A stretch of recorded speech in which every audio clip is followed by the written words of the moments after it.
Welcome to the Nottingham Business School Business Leaders podcast, where business leaders tell their stories and share their insights.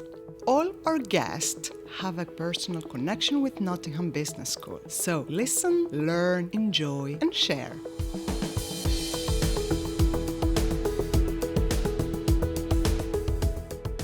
Welcome to another episode of the Nottingham Business School's Business Leaders podcast with me, Mike Sassy. Dan Maher oversees the construction and maintenance of hundreds of millions of pounds of public roads and buildings.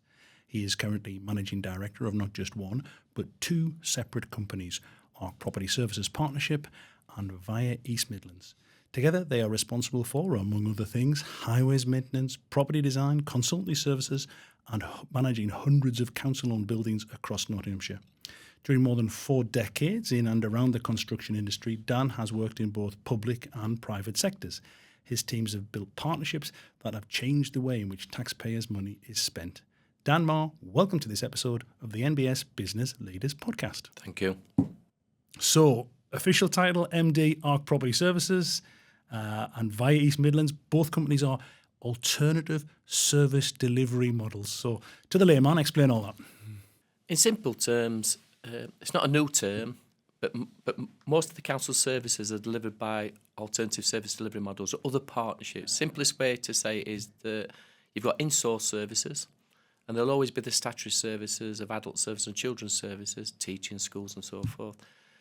But you've got a lot of other services that they've now moved into a space that sits between the private sector and the public sector. And Via East Midlands Limited, which is the highways and infrastructure part of the County Council's service delivery, and Arc Property Services Partnership Limited, which is the property side, and moved into that space.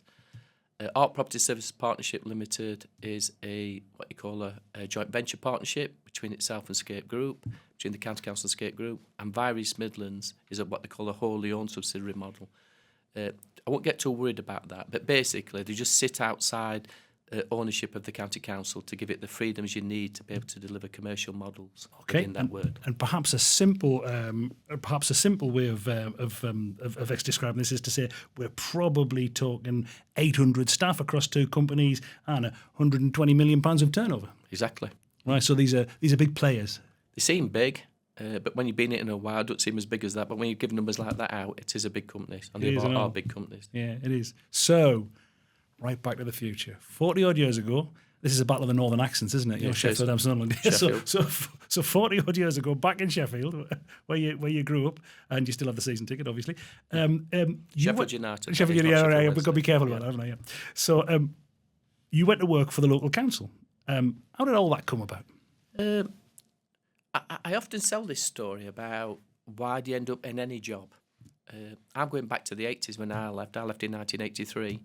That's when we had CSEs, O-levels, AOs, A-levels, ONCs and HNCs. Some of those are still around today. But I chose my subjects based on the teachers I liked. Simple as that, really. I did. It's not a bad way of doing it, is it? That's why I did it. I did my O-levels. Keeps you enthusiastic. A-levels, you go through. Why did I do that? I did A-level, geography, geology, biology and general studies. And geography and geology, I chose those because you got field trips. I love field trips. Simple as that. And I often tell this story that when you're at school, you know, we had careers teachers, but it wasn't like it is today, where people have got access to social media, understand a lot more what different businesses do. I don't think most people in my peer group at that time really knew what they wanted to do, unless your mum or dad were a lawyer, or unless your mum or dad worked in the police force. Most of us just went through and enjoyed sport at school and enjoyed school life. And the big comprehensive I went to in Sheffield Jordanthorpe, it were based on the fact that most of us, if my mates were in a particular class, I'd want to be in that class. And it was simple as that. So after I'd done my A-levels and did fairly well in my A-levels, I got a place in Huddersfield Poly to do geology. Was I really committed to that? I don't know, it was just a thing you did. You know, people went to university. I had not got a clear plan in my mind what I wanted to do. Probably just an extension. I wanted more field trips at a university setting. But then, when I was 18, childhood sweetheart, being honest, I took with my girlfriend, as most people do. You think you're going to be with someone forever. And it changed my life. And then I decided I didn't want to leave Sheffield. I was quite an home bird. it wasn't for me, that university life, and I knew it, and that just helped me make that decision even more. So I stayed in Sheffield, and then I applied for 3 jobs, a number of jobs. I realised I've got to get a job. When my mum and dad said I had to go and get a job, I can't. If you're not going to uni, you're going to get a job. And I ended up three opportunities. One as a trainee committee administrator at South Yorkshire County Council. I'm quite good at English, done that well. And the second one was at British Telecom. And at that time, getting to one of the big utilities and you're made for life. That's how people thought. And then the other one was Sheffield City Council as a trainee, management trainee. And the only reason I got into Sheffield City Council is because the guy who headed up that particular department knocked on my door and said, "Can you start early?" So I started early. And actually, I got there and enjoyed it. I went as a management trainee in Sheffield City Council. That's when we had big direct service organisations, 20, 30,000 people living and working in local communities and delivering services. It wasn't like now. You literally lived in the area in which you worked. And I got the real good chance I did an HNC in public administration, funded by the County Council. I then did my degree with them in HR. And why did I choose HR? Because I've been around every department inside the County Council. I was really lucky. So often when I come back into public sector, you can't kid a kidder because I've done every one of them jobs. We didn't have computers, then we filed. I worked in HR, I worked in bonus, I worked in op development, I worked in civil engineering, I worked on every department. And then what we had to do was decide where we wanted to go. And I knew that I was quite a people person. So I went into training and development and got involved in running the council's apprenticeship programmes. And that's when I decided that that's the career I wanted and did my degree in human resource management at Sheffield Hallam University. So it sounds like you learned your trade. I did. I learnt the hard way. And there's nothing wrong with that. I often see young people today and they're so talented. But there are some people who want to get to the top of the mountain without doing the climb.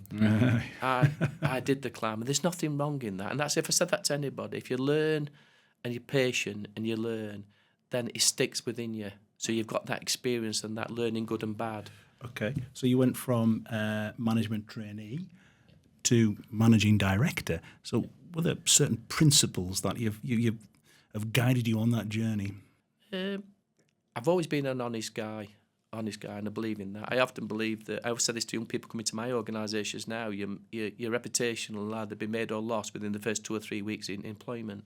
But as people take a view of you, and it's hard then to get them shackles off your back in terms of what people's perceptions of you are. First impressions. First impressions matter, and they matter. And it's not always about being the brightest person, it's about having the right work ethic. And I think I had a really strong work ethic. I've totally committed to any organisation in which I work. And it doesn't matter where I've worked throughout my career, I've took that commitment into every organisation. I give my heart and my soul. Sometimes too much in terms of putting others, the organisation, often before my own needs and my own ambitions. But it paid for me. It worked out in the end. Okay, so what are some of the biggest challenges you've faced? I think that one of the biggest challenges I've had to learn very quickly throughout my career is that in any conversation or in any leadership role, you've got to be able to listen to understand rather than just listen to respond. Anybody can respond to a question, but you've got to really understand people. And that's my HR background, I think, in me, and my upbringing from my mum and dad, who were working class people, who worked really, really hard throughout their lives. I've tried to create a culture in any organisation that's people-centric, and I've always tried to do that. And sometimes that's not always easy. If you've got a peripatetic workforce and you're working, when I did for Kia Construction, for example, and you spread from Arlo to North Tyneside, trying to create one culture is almost nigh impossible. So how did you do it then? Because you just lead by example. As a leader, I know you've had Sean Bowles on here from Morgan Sindall before. You just got to be authentic. You got to be real. You know, nobody. I wasn't born to be an MD. It just happens. You know, some of that is luck, some of that is chance, some of that is hard work. And you have to. I'd like to think I've got like a bit of ability inside. But I always remember that very early in my career, I always had one clear view, and that was to make sure I always appointed people who were better than me at what they did, and not being scared of doing that. But so wherever I've gone, in particular as I've gone up to MD level, the directors who work for me in the management are far better than me at what they do. My job is to lead the orchestra and make sure I manage risk and I make sure I look after people, because they're our greatest asset. You know, I talk about, people say to me about, you built some really good things over the years. I go back and say, no, I've developed some really good people over the years. That's far more important than the buildings I've done. And do you think that's at the heart of what good leaders do, successful leaders? Yeah, I think as you're going through your career, we've all got ambition. And I look back now, my early years in construction and as a leader, when I first became a director, I think I was about 29 when I first became a director. Looking back now, was I ready? Probably not. Did I make lots of mistakes? Yeah, you bet I did. I made loads of mistakes, but I learned from my mistakes. And if anybody said they've never made a mistake, then they're lying, because you learn, as long as you learn from your mistakes. And I've seen good leaders and I've seen bad leaders, but I've been very, very lucky that throughout my career, 4 or 5 people have took me under the wing and mentored me as I've gone forward. Okay, so do you pay it forward now? You do the same thing for others? Yeah, I do. I think it's important. It's very important. It's very important. I'm in a very lucky position, just about to hit 60, that I have no more vested interests in terms of career development apart from leaving a legacy in what I do. But the trouble is that by the time you get to that point where you're quite a bit more wiser and you've learnt from your mistakes and you take the good and the bad and you create your own persona, I'm running out of time. So I'm getting ready for retirement over the next couple of years. And it's a bit frustrating, really, because I look back sometimes and think, God, if I only knew what I know now, I would have made a bigger impact. Okay, so come on, here's your big opportunity. Tell me a few things. I think first is as you're going through, as you start your career and you leave university or you leave school, it's being patient and understanding that your career develops over a long period. You're not going to get there. I've seen too many people who want to get there too quick and then it doesn't quite work out for them. You're better off just making sure you get a broad range of experience with different organisations. But alongside that journey, try and enjoy life as well, because quickly you go from being 18 or 21 to nearly 60, and it goes in a flash. So I've just made sure that throughout my career, I'd like to think wherever I've gone, if I've made mistakes, then I've not run away from it. I've stayed there and I've sorted them mistakes out. I honestly believe that anything in life can be sorted, apart from probably death. Yeah, everything else can be sorted. Because it always does get sorted. We create that thought problem. That's a remarkably positive view. Happens. You tell me even in university here. You tell me any problems you have on a day-to-day basis inside this school of journalism. Everything gets solved in the end. Yeah, and often. What I try and do as a leader is, people bring problems to my doors, but I said, well, I'll leave them a bit. I said, well, you go away and think about it. By the time they've gone away and thought about it, they've solved the problem themselves. What a good leader is, you can take it, knowing when to take somebody's problem on and when to leave it with the person. Otherwise, they never learn. And I think I've got that balance right. I know when to step in. And I always remember a story when I worked with Kia Construction for nearly 10, 11 years. My MD were always on my shoulder when I know we're having trouble. I don't know how he knew, but he knew. Yeah, he just knew how to do it. And I think I've picked that up a little bit, that I can walk through the office and can say good morning to all the team in both organisations. But by the way they respond, I know they've got a problem. So I log it, and then I go back to that person a bit of time and just have a chat. And I've just seemed to pick up that sort of... That's very hands-on, isn't it? It is hands-on, and you can see, MDs, if you've got good leadership, if you've got good leaders below you or better than you at what they do, then, I need to work on the business, not in the business, but I've got people who do that. But there's nothing better as a leader than walking the job, going to the construction site, walking down the office, talking to the architects, talking to the cost consultants, talking to the guys who are mending potholes all day, and they appreciate it. And I have no hierarchical. I'm not an hierarchical person. No, I don't. I've never had a car parking space that's got MD's name on it. I think it's bureaucratic graffiti. I want to be accessible. There are times when I can't be accessible because of what nature of what I do, but you've got to be yourself. And I'd like to think I'm still the same guy I was at 18, just with a little bit more experience. So now we're going to take a quick break from our chat to mention the MBA programmes at Nottingham Business School. As we've learned from many of our guests, effective business leadership is about confidence, adaptability and thinking strategically. These are the key ingredients to delivering innovation and impact in crowded, competitive markets. So, if you are ready to transform your career, visit ntu.ac.uk/MBA to explore the MBA programmes at Nottingham Business School. We're one of only 1% of business schools worldwide who hold the prestigious Triple Crown accreditation. That's ntu.ac.uk/MBA to find out more. Now back to the show. Okay, so there's the authenticity, there's the people skills. Is there anything else specific to construction? Because as you laid out in the answer to the first question, this whole area of work over the last 40 years has changed almost out of recognition, and certainly in the way that it's put together. What other skills are required for a leader in your industry? I think it's all about collaboration. It's about what I said earlier on about listening to understand. It's taking time to understand what people, where a client, or be it a contractor, or be it an employee is coming from. But if you don't listen to understand, you'll never really build that relationship with them. So it's more of that patience. It is patience. Sometimes I lose my patience because it's not a loving. We still got the traditional contractor and client relationship. I have to manage every day, pounds and pence. But there's a way to get into that. I often talk in construction terms that you have a project, you build a school at £36 million. Contractor comes in, we design it, we'll design that particular school, we'll cost manage it, we'll project manage it, but somebody builds that for us, be it Morgan Sindall. But what we do is they need to make a margin. There's nothing wrong in that. But we spend a lot of time playing games, trying to chase around, trying to save £5 a year. Well, if they have to make 7-8% overhead and profit, then let's concentrate on the 92%.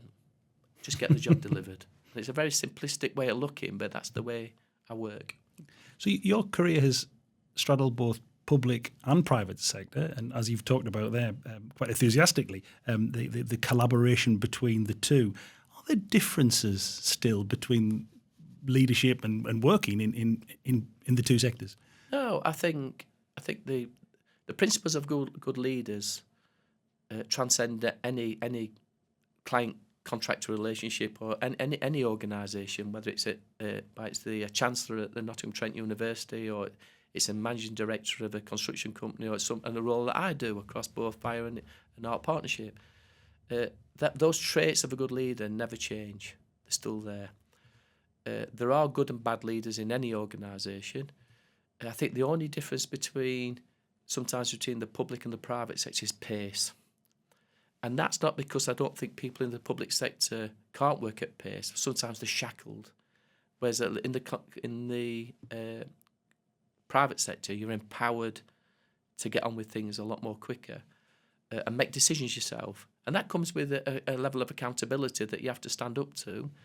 And that's the only difference, I think, between the new art partnership as a joint venture and Vira as a whole new system. We get the best of both. Those are the two different business models, aren't they? Yeah, the two different models. Between Vira and East Midlands, we get the best of the both because we really still are public sector.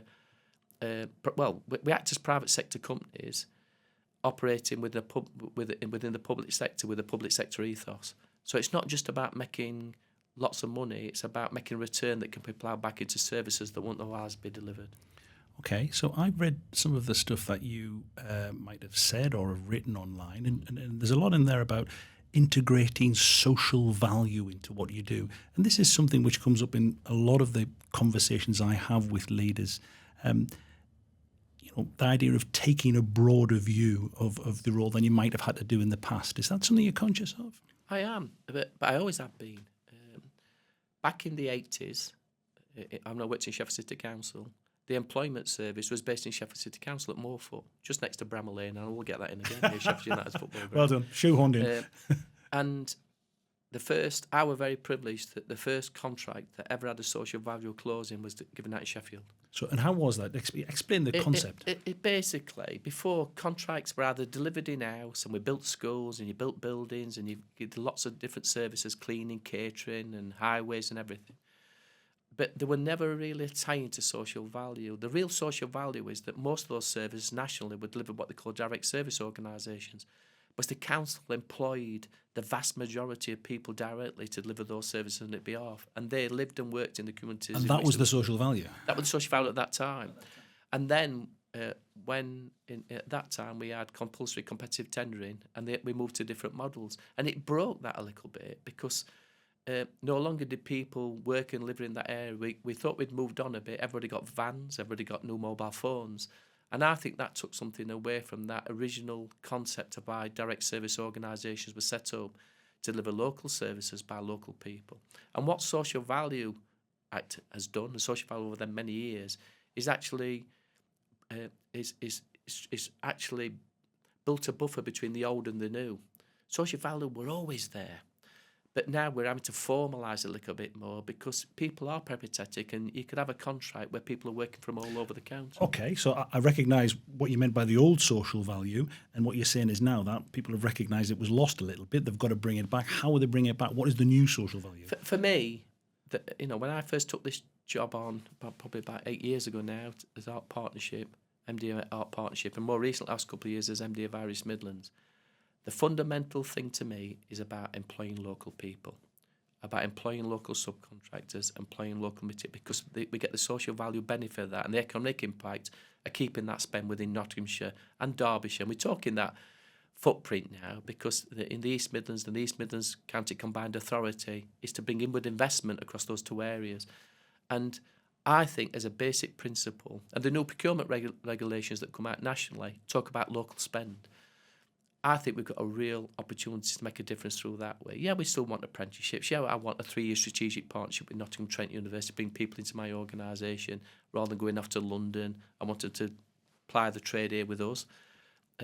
But we've focused on that. And if I give an example, in Art Partnership, we've done just over 400 million in 8 years, and £344 million of that has been spent with local companies. On top of that, over 100 people working for that organisation, and over 98% of them live and work within Nottinghamshire and Derbyshire. And do you find that there's a benefit? Do you find that there's an extra buy-in, an extra pride with people building new buildings and schools and hospitals and mending roads, filling in potholes within their own communities? Yeah, because it's their communities. Just think about it. If you're building a school, more often, a lot of people who work for our organisations, their kids and grandkids will be going to that school. They'll be using that facility, that library facility. They'll be driving on. We all drive on the highways every single day, every day if we've got a vehicle, and it's their highways. And I think it does. But if I take you right back to when I started my career back in 1983, when all that were delivered beside the council, I think there were a greater link between what they did and the local community then, because it were very local. But it wasn't very efficient, is that right? It probably wasn't Less efficient. It wasn't efficient. And that's why some of the benefits of some of the thinking around outsourcing and joint venture partnerships and different ways of delivering services. And it also helps the local authorities. I mean, the local authority we're very lucky that we've got Nottinghamshire County Council, and they have lots of demands on their budgets. And part of the jobs in both Envia and Art Partnership is to make sure we're as efficient as we can with the money that they give us for the schools we build and the roads we mend going forward. But social value has got to be at the heart of it, and it's got to be real, it's got to be tangible. And funny enough, we've got an event next week at the Belfry Hotel. We're bringing all our supply chain. We've just got an extension of our partnership through to 2031 in Art Partnership, and we're bringing our supply chain partnership to say thank you. And the council members are going to be saying that. The local senior client from the county council are going to be saying that, and I'm going to be saying that.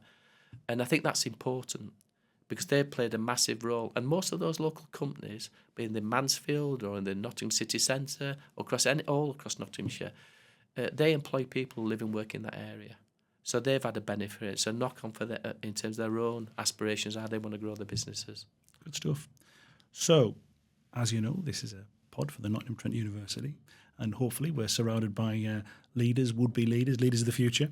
So, from looking back on your 40 years in construction, what one piece of advice, maybe pieces of advice, might you give to those people who are aspiring to take on leadership roles in the coming years? It's nice coming here today and seeing all the students downstairs who want to do journalism. And business as well, I hasten to add, I've got to say that because we're attached to the Nottingham Business School. And business school. But I look across Nottingham Trent University is really opened my eyes. It takes me back to Sheffield Hallam University when I were there, and I earned and I learnt as I went along. And there's nothing wrong with that. It's a great phrase, isn't it? Earned and learned as you went along. That's going back and on. And it were really lucky. I got paid while they sent me to university and did that. You still do that, with the apprenticeships. And I think it's important that people have got. Certain people are suited to different career routes. But what I'm really, since I've been here 8 years and I've got to know the Nottingham Trent University really well. If you lift Nottingham Trent University up and applied it across the construction sector, there's not one course here that wouldn't apply itself as an outcome in terms of jobs. Industry facing. It's totally industry facing. There's total alignment between Nottingham Trent University and the construction. I could take all my needs both within our civils department in VIA, civil engineering, right through to architecture. I could just get fed from the Nottingham Trent University. And the amount of talent that's sat in this organisation is absolutely immense. But we need to keep it in Nottinghamshire. Okay, so what's your advice for the leaders then? I think the advice for leaders is be yourself. Don't try to be something you're not. Prepared to learn and be prepared to lose as well. It's not everything will go wrong. True leaders, I love Sheffield United. We played in the Premier League last year. You mentioned that a couple of times. It's a good example because if you think about a football match, you're not going to win every game. Yeah? But it's like in life, nothing goes smoothly and things will go wrong. But you sort them. It can be sorted. What you've got to do as a leader is, I've been very lucky. I've worked with some really, really good leaders. My leader in Sheffield City Council was a guy called Bob Kerslake, became Lord Bob Kerslake. He was head of the civil service, and he kept in touch with me all the way through my career until unfortunately he died a couple of years ago. And my last dinner I had with him down in House of Lords, I had dinner with him. He invited me around, showed me around House of Lords. It was a really lovely day. But he kept an eye on me all the way through my career. And we might slip away, not talk to each other for a couple of years, and then somehow he just again kept appearing, and he must be monitoring what we're doing. And I've been very lucky that I've had a number of people I could go to as a mentor and say, I've got a problem here. I could pick a phone up. I could just talk an issue through with them. Because it's as you go further up your career as a leader, it gets more and more lonely. You know, you have to trust your own judgments every day. Is there a manuscript somebody gave me when I became an MD or a senior leader? No, you have to make it up as you go along. And you have to learn by your own mistakes. But you need guidance on the way as well, and knowing where you can be signposted to someone to help you when it gets a bit tough. Okay, so value those mentors and hold on to them. Yeah, I think mentoring's absolutely important at any level of organisation. And leaders don't just have a title.